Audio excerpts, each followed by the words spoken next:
Hoy es el día más importante de tu vida porque es el día que dispones para hacer el bien, es el día que dispones para vivir en el amor. El pasado ya se fue, el futuro no sabemos si va a llegar, pero hoy aquí estás, aquí estamos juntos meditando la palabra de Dios. Permitámosle a Dios que nos ayude a transformarnos y a ser esos seres de luz que estamos destinados a ser. Sean bienvenidos a este su rincón del diácono en este domingo, fíjense, y hoy es el mejor día porque es el mejor día de la semana. Domingo, día del Señor. Domingo, día de ir a pasar un momento con el Señor durante la misa y llenarnos de su amor, de su palabra y de su misericordia. Hoy vamos a meditar en la primera lectura el segundo libro de Reyes, capítulo 4, versículos del 42 al 44. No se te olvide ir a misa, es bien importante porque yo te voy a dar ahorita una meditación de las lecturas de hoy, pero es importante que vayas a tu comunidad, a tu parroquia, para que tu párroco también te dé su versión, su homilía y seguramente él te va a dar cosas también muy importantes que a mí se me pueden pasar. El sacerdote tiene más sabiduría que yo, que cualquiera, y él te puede iluminar todavía más. Él en este pasaje está muy conectado con el Evangelio. En el Evangelio de hoy nos vemos a San Juan, capítulo 6 versículos 1 al 15, y es el pasaje de la multiplicación de los panes en la versión de San Juan, que tiene algunas diferencias con respecto a los sinópticos. Y también en la segunda lectura, que es de la carta a los Efesios, versículo 4 versículo del 1 al 6, nos enseña, nos ilustra Pablo sobre cuál debe ser ese comportamiento de nosotros después de meditar la palabra de Dios. Como bautizados, ¿cuál es el comportamiento al que estamos llamados nosotros?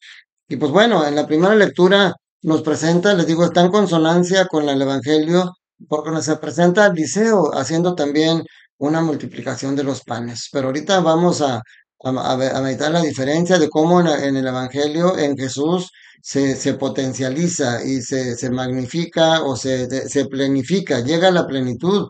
El Nuevo Testamento es la plenitud y el cumplimiento y la plenitud de las profecías del Antiguo Testamento. Aquí le llevan a Eliseo las primicias, 20 panes de pescado, de cebada y de grano tierno en espiga. Le llevan esos 20 panes para que él pues, haga lo mejor con ellos, ¿verdad? Y Eliseo le dice al criado, dáselos a la gente para que coman. Y aquí vemos nuevamente también la incredulidad del criado porque ve una realidad objetiva y material. Dice, pero si son 100 personas, ¿cómo les voy a dar, cómo van a dar, voy a darles de comer solamente con 20 panes a 100 personas? Pero Eliseo, hombre de Dios y que conoce la Sagrada Escritura, dice, dáselos para que coman, porque esto dice el Señor, comerán todos y sobrará. Hasta está citando un pasaje bíblico y él confía en que el Señor, y efectivamente, el criado reparte los panes, todos comieron y todavía sobró como había dicho el Señor. O sea, se fijan cómo si nos vamos directamente al Evangelio, nos presenta algo similar a lo de aquí. O sea, ¿qué tienen en común? ¿Quién es el protagonista del primer pasaje? Eliseo. El protagonista del Evangelio, Jesús.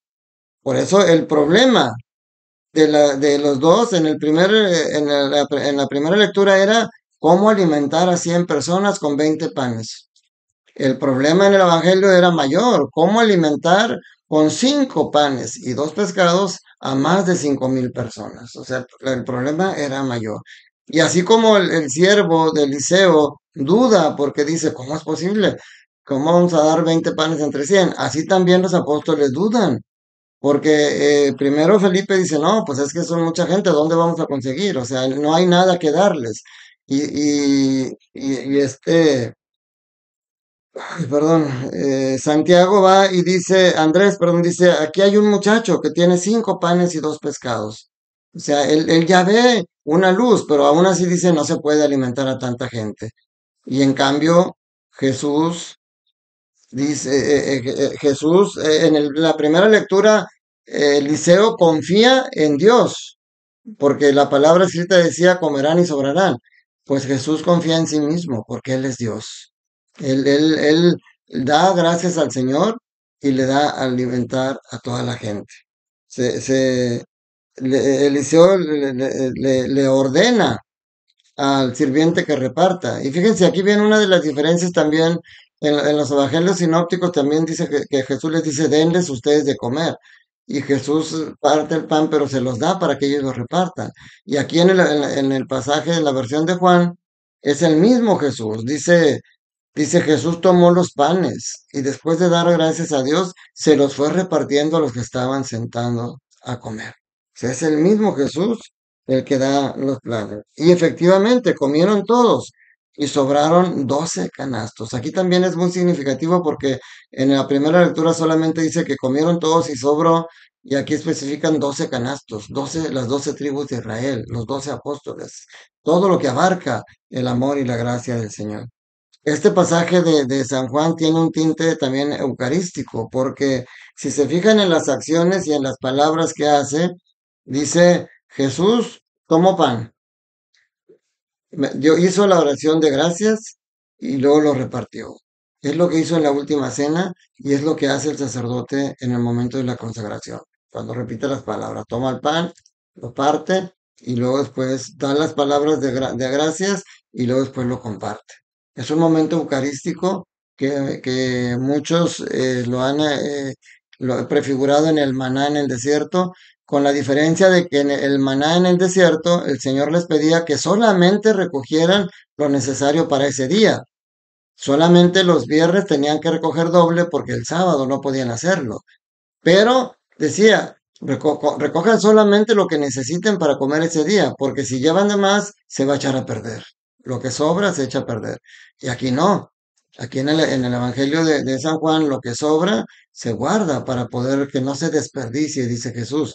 A mí me hace ilusión pensar que también habla de cómo lo que sobra después de dar la misa, que no se desperdicie, se guarda para volverla a utilizar y para llevarlo a los enfermos. Para mí es también símbolo de esa reserva que para nosotros, a diferencia de los anglicanos, que ellos creen que Jesús se convierte en el pan y el vino, pero cuando termina la misa Jesús se sale y ya quedan las mismas especies ahí como pan cualquiera.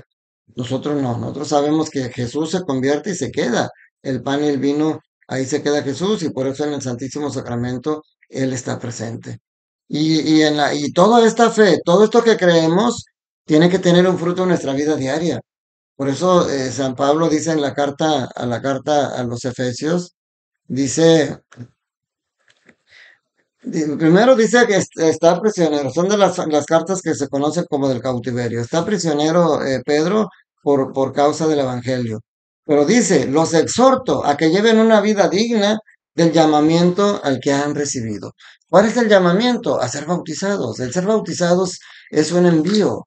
Y por eso, ¿cómo debe ser? ¿Cómo? Si yo ya vi cómo Dios alimenta, fíjense, eh, a Jesús no lo querían aceptar primero como rey o como el Mesías porque esperaban un Mesías poderoso y Jesús llega con amor.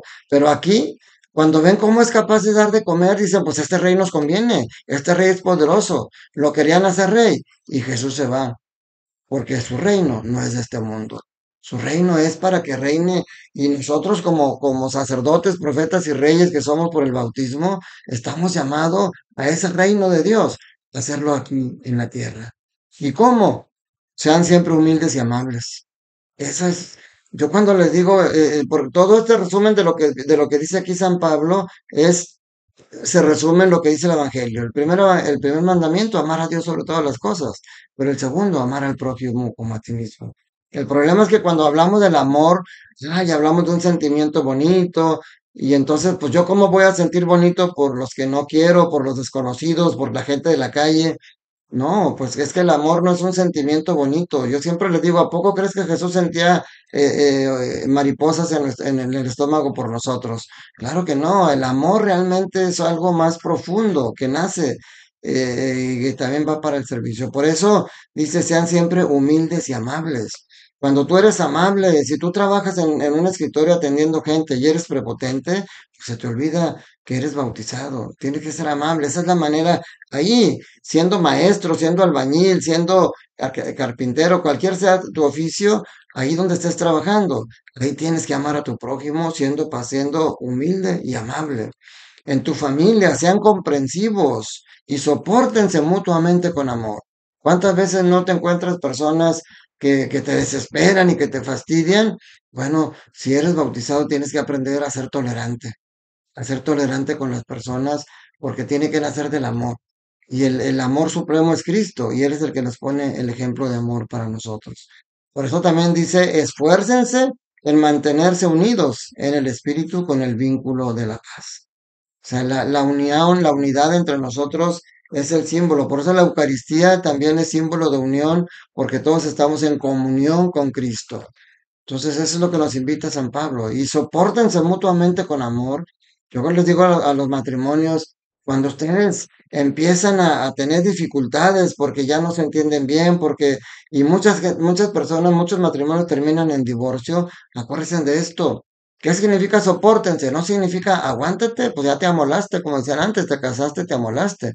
No, un edificio tiene que tener soportes de columnas para que puedas mantener la placa. Un edificio que no tiene esas columnas, la placa se cae encima y se pierde la casa. Por eso, ustedes las columnas que deben de soportar su matrimonio es todo esto, es el amor convertido en comprensión, en paz, en armonía, en paciencia, en tolerancia.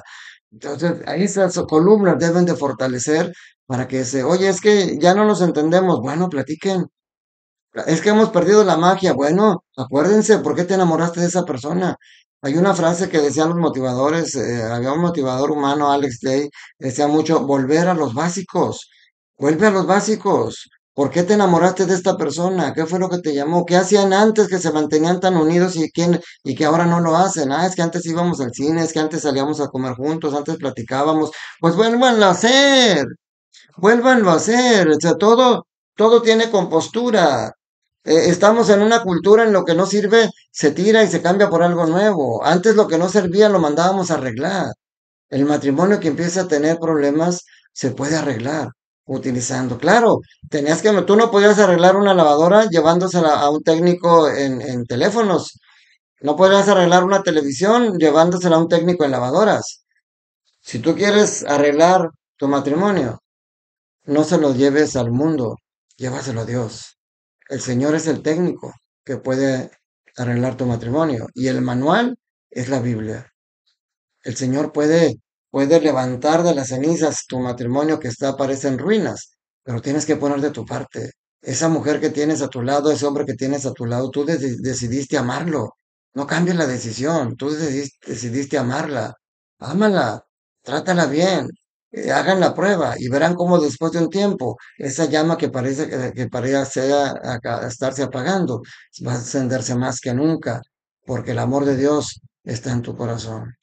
Ama a tu esposa, ama a tus hijos y verás que no te vas a arrepentir. Que la bendición de Dios Todopoderoso, Padre, Hijo y Espíritu Santo, descienda sobre ustedes, sus familias, trabajos, escuelas y permanezca para siempre. No te olvides de ir a misa. El Señor te está esperando y te está esperando con los brazos abiertos para decirte, te amo, confío en ti y creo en ti. Un fuerte abrazo para ti y tu familia.